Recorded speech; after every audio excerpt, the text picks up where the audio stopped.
Hi everybody, my name is Laura Isdell. On this channel, we usually talk about online teaching.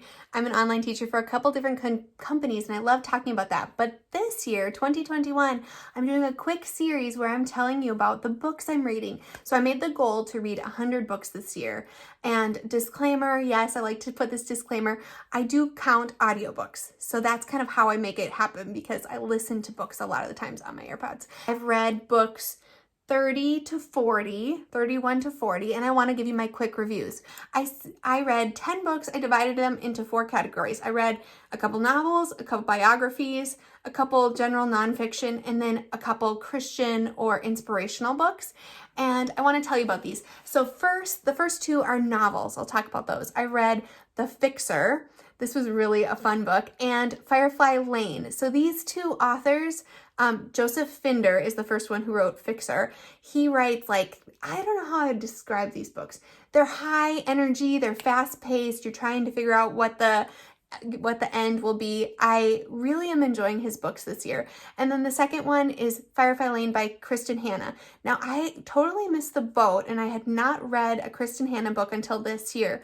And now I'm kind of doing my own little author study and reading through several of her popular books. And this was a huge hit for her a few years back, and there's even a TV show about it.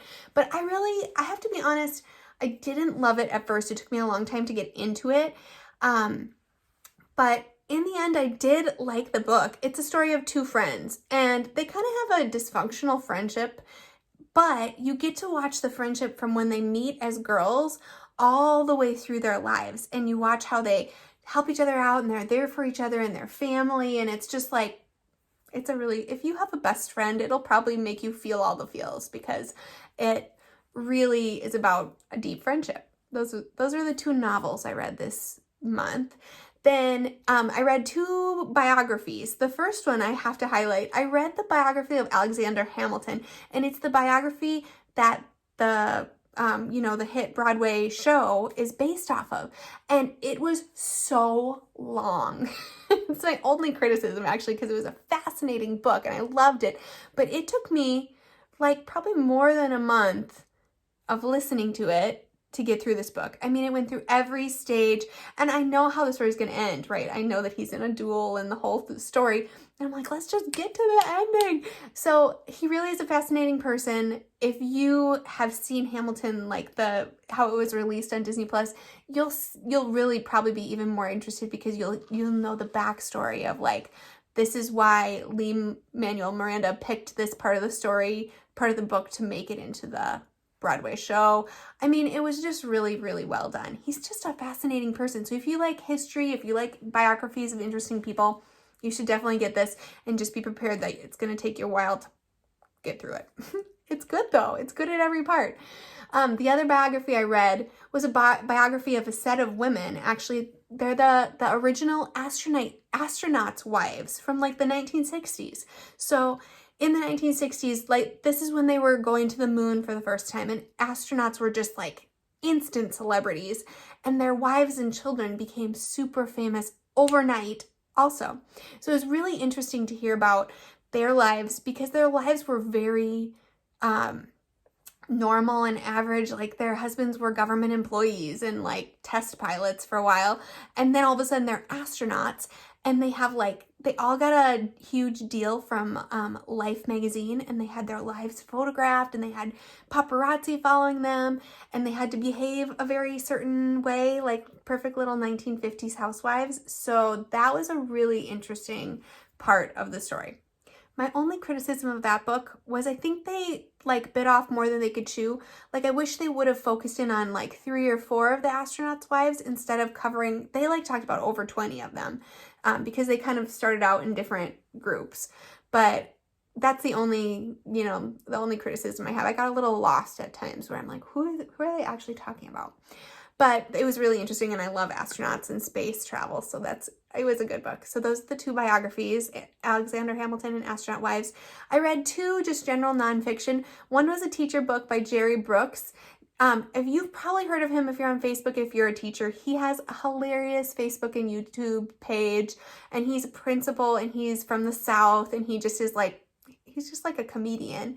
And he wrote a book called Go to the Principal's Office. So if you're a teacher Or honestly, if you're a parent even, you'll really enjoy that book. The other book I read, okay, this is so random, and I found it at this little used bookshop in my town, and I find the most random fun books from here, and it's called Annoyed.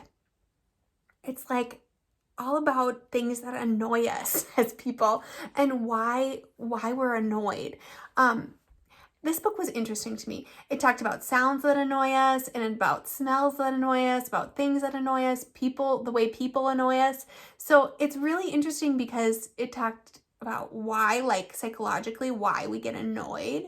But it was a little random. Like it was a little like disconnected. It was talking about this one chapter and this one chapter. I kind of wanted like what's your actual point of this book? That's the only criticism I have of that book. But it was an interesting read. It gave me a lot of very curious stories about why people are annoyed with certain things. Then the last category I read, 4 Christian or inspirational books. The first one I want to mention it's called The Ruthless Elimination of Hurry. And it's by, he's a pastor, John Mark Comer. You've probably heard of this book. I read it a couple years ago or right when it came out. Maybe it was last year. But I read it again because I feel like I need this book.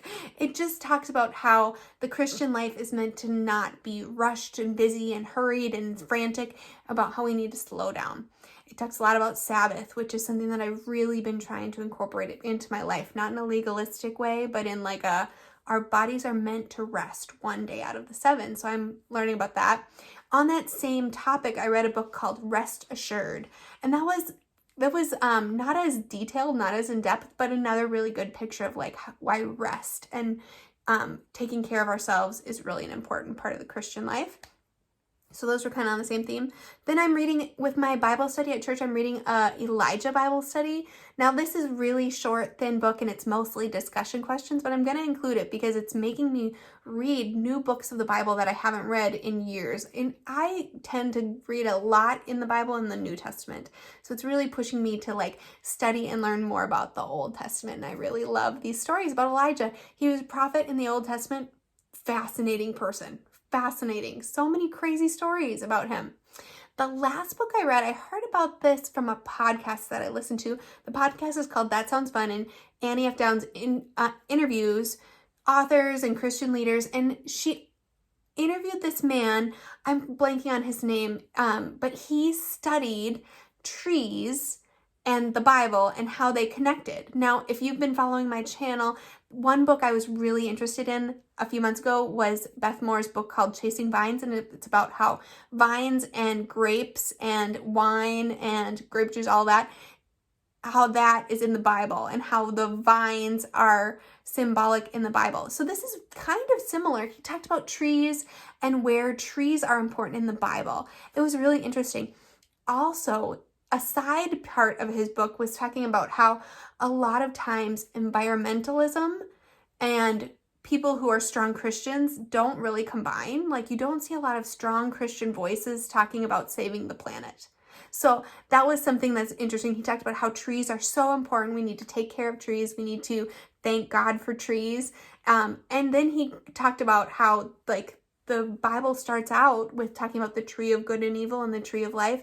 And then at almost every important story in the Bible, there's a tree. Like, think about it. Like Noah and the ark, the dove came back with a branch of an olive tree. And Moses and the burning bush, like the bush is symbolic, of God's spirit. So it was really, really interesting just to kind of look at the Bible in a new perspective, from the perspective of trees and why they're important. So those are my next 10 books that I read that I really enjoyed.